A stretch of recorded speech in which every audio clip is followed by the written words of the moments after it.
Pēc 4 gadiem, 26. martā, man būs ārkārtīgi viegli, jo man nekas daudz nebūs jāstāsta.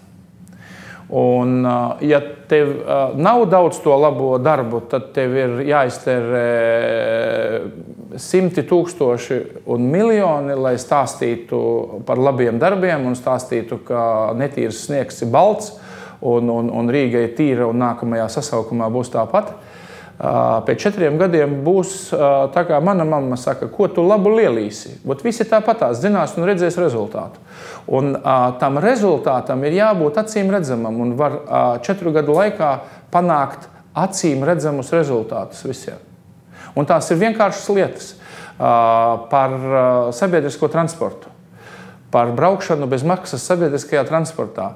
Jau šobrīd, ņemot vērā kontrolieru izmaksas, un e-kartes izmaksas, un uzturēšanas, un talonu, tātad ar visām šīm lietām saistītās izmaksas, ekonomiski izdevīgāk būtu ļaut braukt pa velti visiem.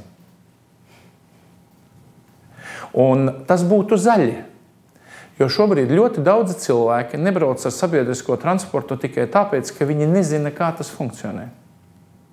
Un tad viņš iekāpja savā automašīnā un nobrauc to nelielo gabaliņu, bet taisni pa to iet arī tramvaja līnija. Viņš būtu labprāt nobraucis ar to tramvaju.